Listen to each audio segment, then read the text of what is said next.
got people in London looking for it. Hey, Bishop. Jacob and Evie Fry are twins. She starts by talking directly to the player. Then we see her from a different angle. Are there 2 cameras set up in her laboratory? Isabel Ardant has a meeting here in a few hours. Doesn't say with who. Doesn't say with whom. Was about to correct her grammar. Then I realised that I'm the Dick Brit. Now I'm sad.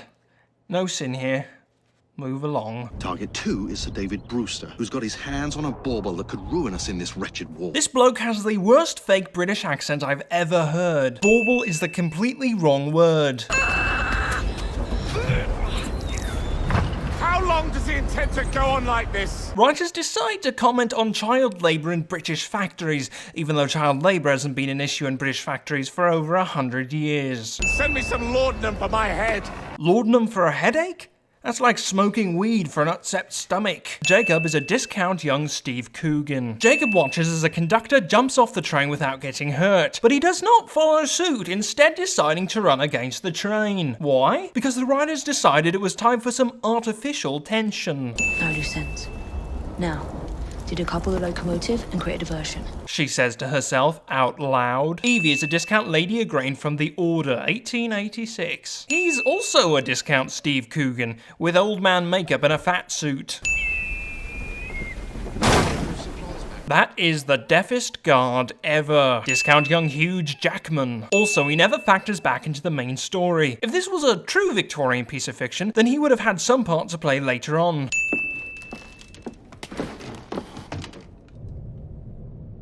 Oh, come on. For those of you who thought Batman's disappearances are ridiculous, feast your eyes. Taking off a sin for badassery.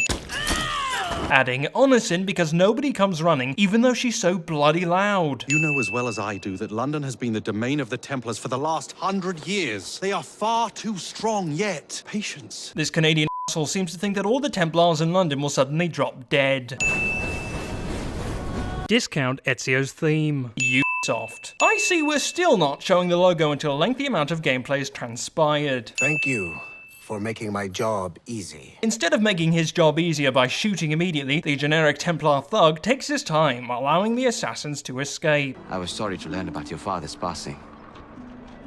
Thank you. He wasn't offering condolences, he was just stating a fact, Evie. Those had to put in Dickens, didn't they? Kaylock's gang is nearby. They must not follow me back to my shop. A large gang that has great influence over all of London can't find this bloke's shop. It wasn't difficult in Victorian London to track someone down. What's my proof? In Nicholas Nickleby, Ralph Nickleby tracks down an old woman in a remote part of London with next to no difficulty. I will meet you at the curio shop. Green just shouted out that he would meet them at his curio shop. If he was difficult to find before, he certainly isn't now. We need to lead them away from Green. The thugs follow the coach instead of following Green. Oh, what's this, Greenie? Assassin Christmas. For some reason, Jacob feels the need to prepend assassin to Christmas, as if to imply that assassins celebrate Christmas at a different time of year. Welcome to the Rooks. Should be called the leprechauns. Because they're all green. Then may I present to you Agnes and Bertha. We need to know your name, lady, not the names of your huge, tracts of land. Phonetic telegraph. Sounds a bit of a mouthful. You could just call it a telephone. The character unremembered by history is responsible for something very prevalent today, cliché. Biggest waste of red string ever. What's all this then? Shut up! If this bloke's hoping to ward off naysayers, pulling a knife is about the worst thing he can possibly do. Makes us wonder why there was even a lock on that door if it was so easy to break. I take back every other convenient haystack is convenient I've ever said, because they don't hold a candle to the conveniency of this haystack. We interrupt Assassin's Creed Syndicate to bring you Grand Theft Auto, Victorian London. One of the biggest problems with this game is that there are far too few thug designs, and the ones they have are pretty distinct. I feel like I've seen this bloke about 200 times already, but he's been a different one each time. This is such an important box that they're going to leave it hardly guarded in an open cart outside. Well, that was fun. Thanks for the invitation. But she didn't extend an invitation, Jacob. You asked if you could come along. Sounds like fun. Mind if I join you? Even if you're not with Green when you entered the room, he suddenly appears.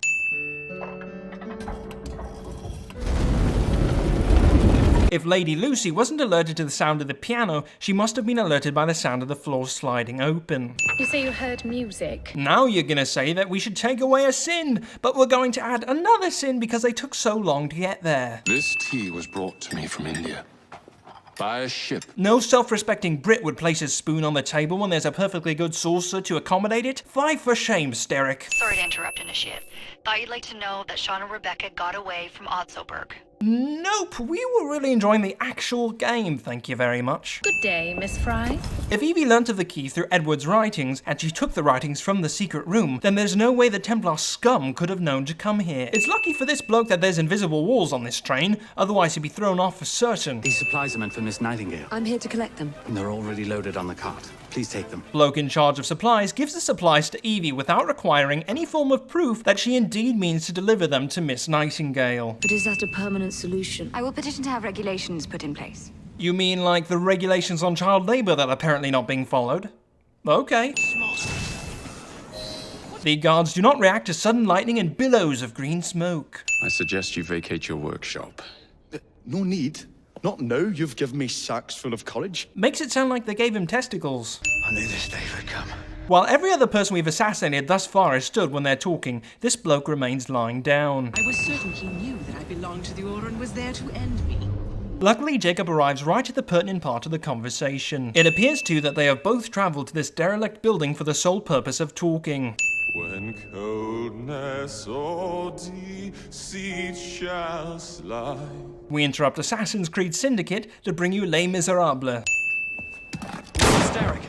Slowest bullet ever, walking through people in cutscene. You're not with the Royal Guard. How many of you are there?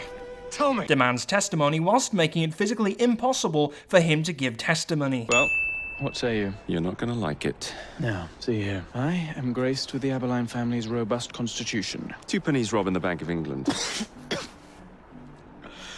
The governor of the bank.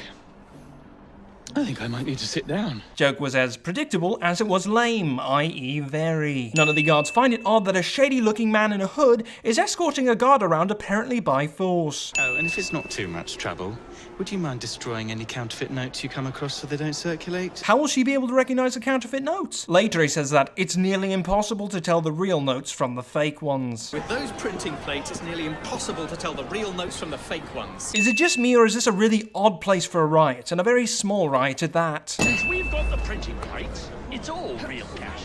The counterfeiters loudly talk about their counterfeiting near the bank. Morons. There. As if they were never taken. That's where they keep the plates? They deserve to have them taken. Then why are you following the Prime Minister? It's just the job, sir. Some old bloke paid me to... The hired assassin's employer has an assassin ready to take out the hired assassin if he happens to squawk cliché. Please, you'll kill me. And a 3-story drop will shatter your legs and send you to the workhouse. A drop from that height onto hard pavement, she'd be dead.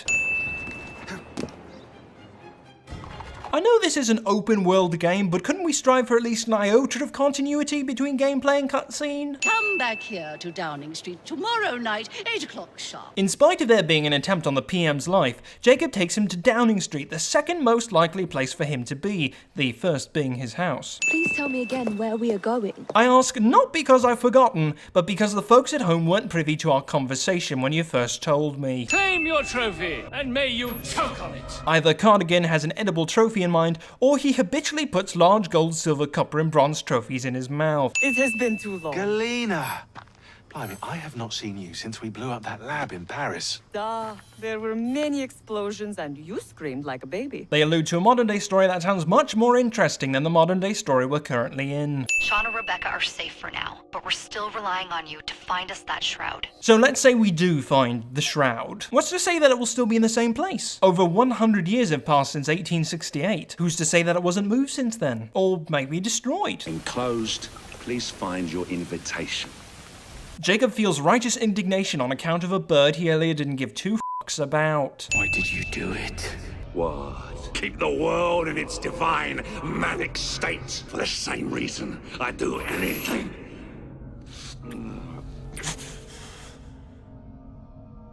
Why not? Roth momentarily switches franchises and becomes the Joker. Once more for old time's sake.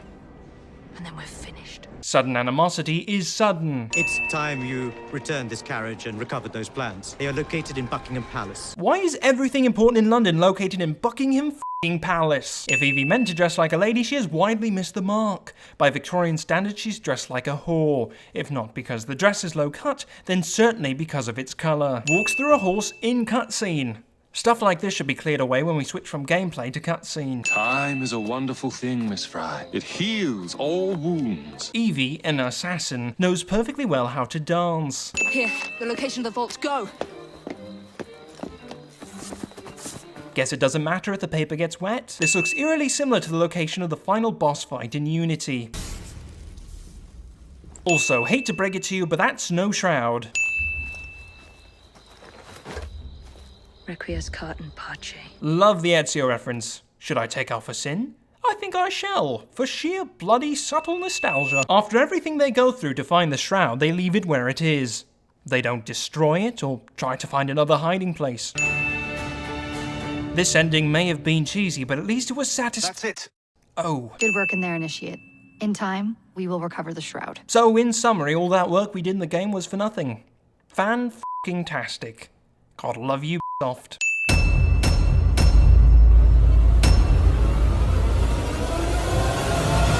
When coldness or deceit shall slide. Thank you for watching today's video. If you haven't already, make sure to subscribe, like, comment. Follow us on Twitter so that way we can let you know when we're coming out with a new video. Like us on Facebook and Google+. Also, if you haven't already, check out my book. It's called Great New World. It is a great book. No, I may be biased, but you can get it on Amazon. There's a link in the annotation card and in the comments. Have a great day.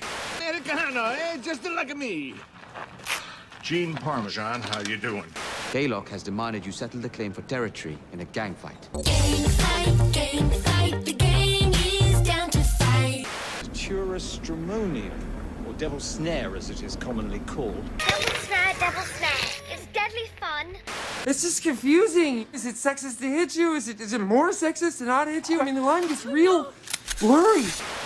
But the shroud can only be worn by one. There is only one Lord of the Ring, and he does not share power. He does not follow suit, instead deciding to run against the train. Oh, you fucking dickhead cats.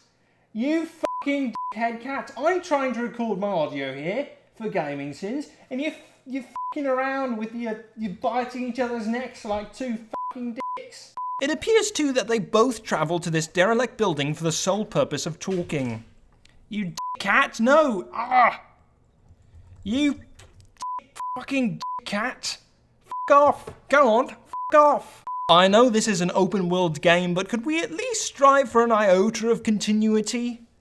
Get down, you shit. Get down. If Evie meant to dress like a lady, she has widely missed the mark. By Victorian standards, she's... You fucking cat, now you want out of the room?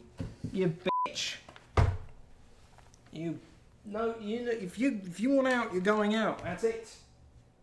No lying there innocently like some petitza. Yeah. Shitting cat.